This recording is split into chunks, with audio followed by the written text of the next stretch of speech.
जय श्री गणेश। मैं हूं पंडित जगदीप। जेडी न्यूज़ 24 की ओर से आप सभी का सादर नमन करते हुए आज के इस वीडियो में सामान्य से दिखने वाली कुछ वस्तुएं होती हैं बहुत खास। इससे पहले कि इस चर्चा को हम आगे बढ़ाएं, उन विद्वानों और विदुषियों से विनम्र अनुरोध है कि जिन्होंने अभी तक हमारे इस YouTube चैनल को सब्सक्राइब नहीं किया हुआ है, कृपया वो इसे सब्सक्राइब करें। और इसके अतिरिक्त वैदिक ज्योतिष शास्त्र, वास्तु शास्त्र, अंक शास्त्र, लाल किताब, सामुद्रिक शास्त्र, हस्तरेखा, जन्म कुंडली विश्लेषण व रत्नों के परामर्श हेतु आप संपर्क कर सकते हैं। हमारा संपर्क सूत्र है 9318682393। अन्य संपर्क सूत्र है 7018797214। तो आइए मुख्य विषय की बात करें। सामान्य से दिखने वाली कुछ वस्तुएं होती हैं बहुत खास। इनमें से एक होता है आईना यानी दर्पण, और दूसरी वस्तु होती है झाड़ू। यदि इनका उपयोग सही ढंग से होने लगे तो हो जाते हैं न्यारे प्यारे। आज के इस वीडियो में हम इन्हीं वस्तुओं पर चर्चा करने जा रहे हैं। पहले हम आईना अर्थात दर्पण को लेते हैं।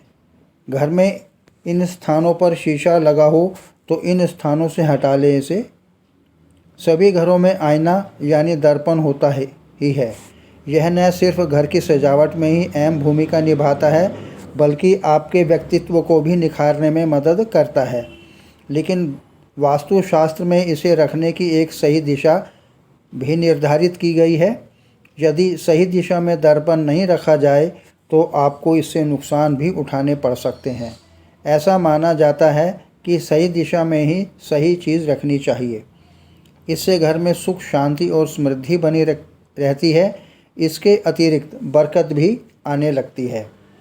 सही दिशा में लगा दर्पण किस्मत के दरवाजे खोलता है, वहीं इसे गलत दिशा में लगाने से घर में कंगाली भी आने लगती है।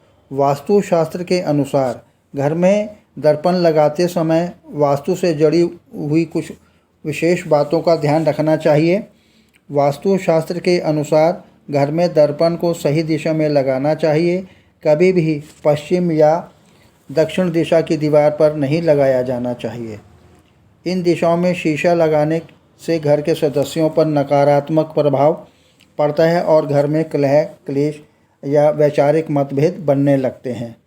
घर में दर्पण टूटा फूटा, नुकीला, धुंधला या गंदा नहीं रहना चाहिए।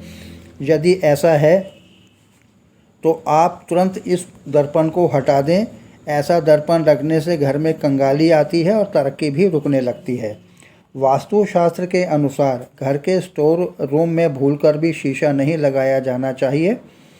इस जगह शीशा लगाने से घर के सदस्यों को हमेशा मानसिक तनाव बना रहता है, जिससे वे सही निर्णय भी नहीं ले पाते। घर की किचन में दर्पण नहीं होना चाहिए।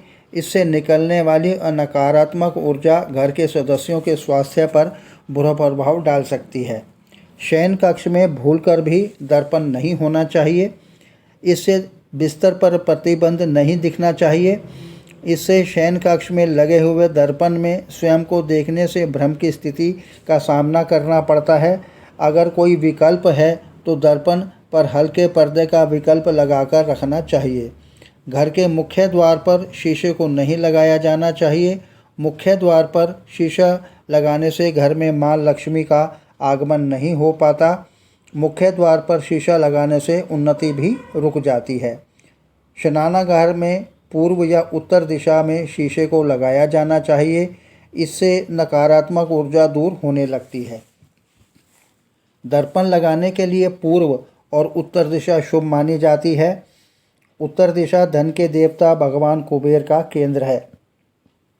इसके लिए इस दिशा में शीशा लगाने से घर में सकारात्मक ऊर्जा आने लगती है। तो यह थी जानकारी कि घर में दर्पण को सही दिशा या सही स्थान पर कहाँ लगाया जाए। अब इस सामान्य सी दिखने वाली मगर महत्वपूर्ण व रोज़मर्रा के इसका इस्तेमाल में आने वाली वस्तु झाड़ू की चर्चा करते हैं। कि इस महत्वपूर्ण वस्तु को कहाँ और कैसे रखा जाए। झाड़ू से घर में प्रवेश करने वाली अशुभ तथा नकारात्मक ऊर्जा नष्ट होती है, अतः इसके संबंध में ध्यान रखें कि इसे खुले स्थान पर रखना अपशकुन माना गया है, इसलिए इसे छिपाकर रखा जाना चाहिए। भोजन कक्ष में झाड़ू न रखें, क्योंकि इससे घर का अनाज शीघ्र समाप्त होने लगता है, साथ ही स्वास्थ्य संबंधी परेशानियों का भी सामना करना पड़ता है। यदि अपने घर के बाहर हर रोज़ रात के समय दरवाजे के सामने झाड़ू रखते हैं तो इससे घर में नकारात्मक ऊर्जा प्रवेश नहीं करती है। ये कार्य केवल रात के समय ही करना चाहिए, दिन में झाड़ू छिपा कर रखना चाहिए। घर में पोछा लगाते समय करें ये उपाय। जब भी घर में पोछा लगाते हैं तब पानी में थोड़ा सा सेंधा नमक भी मिला लेना चाहिए। सेंधा नमक मिले हुए पानी से पोछा लगाने पर फर्श के सूक्ष्म कीटाणु तो नष्ट होंगे ही, साथ ही घर की नकारात्मक ऊर्जा भी खत्म होने लगती है। झाड़ू से जुड़े शगुन अपशकुन। यदि कोई बच्चा अचानक से घर में झाड़ू लगा रहा है तो समझ लेना चाहिए कि अनचाहे मेहमान की घर में आने की संभावना है। सूर्यास्त के बाद घर में झाड़ू या पोछा लगाना नहीं चाहिए, ऐसा करने से अपशकुन हो सकता है। घर में गलती से भी पैर नहीं रखना चाहिए, ऐसा होने पर लक्ष्मी देवी रूठ जाती हैं और यह भी एक अपशकुन है। पोछा लगाने से जुड़ी खास बातें। घर में नियमित रूप से पोछा लगाने से आपके घर में लक्ष्मी का निवास होने लगता है। पुरानी मान्यता है कि घर में गुरुवार के दिन पोछा न लगाया जाए, ऐसा करने से लक्ष्मी रूठ जाती हैं। शेष सभी दिनों में पोछा लगाया जाना जरूरी होता है। पोछा लगाने वाले पानी में 5 चम्मच सादा समुद्री नमक मिलाने से सकारात्मक असर जल्दी होने लगता है। इससे नकारात्मक ऊर्जा का प्रभाव भी कम किया जा सकता है। झाड़ू से जुड़े हुए कुछ और शकुन और अपशकुन। कभी भी गाय या अन्य जानवर को झाड़ू से नहीं मारना चाहिए, यह अपशकुन माना गया है। कोई भी सदस्य किसी खास कार्य के लिए घर से निकला हो तो उसके जाने के तुरंत बाद घर में झाड़ू नहीं लगाना चाहिए। ऐसा करने पर उस व्यक्ति को असफलता का सामना करना पड़ सकता है। झाड़ू को कभी भी खड़ी करके नहीं रखना चाहिए, यह भी एक अपशकुन है। हम जब भी किसी नए घर में प्रवेश करते हैं तो उस समय नई झाड़ू लेकर घर के अंदर रखना चाहिए। यह शगुन अपशकुन माना जाता है। इससे नए घर में सुख समृद्धि और बरकत बनी रहती है।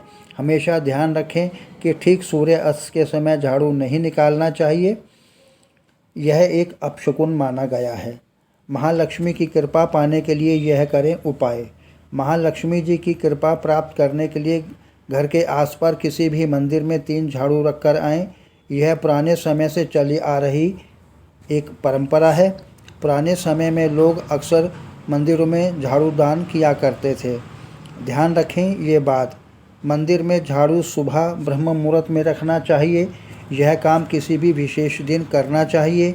विशेष दिन जैसे कि त्यौहार या शुभ योग या शुक्रवार का दिन। इस काम को बिना किसी को बताए गुप्त रूप से करना चाहिए। शास्त्रों में गुप्त दान का विशेष महत्व बताया गया है। जिस दिन यह काम करना हो उससे एक दिन पहले से ही बाजार से 3 झाड़ू खरीद कर रख लेने चाहिए। तो यह थी वास्तुशास्त्र के अनुसार दर्पण व झाड़ू को लेकर इस्तेमाल की जाने की चर्चा। आगे प्रभु इच्छा ऑनलाइन परामर्श उपलब्ध। आगामी वीडियो नए प्रसंग के संग आपकी समृद्धि की कामना सहित पुनः जय श्री गणेश। जय श्री गणेश। मैं हूं पंडित जगदीप, जेडी न्यूज़ 24 की ओर से।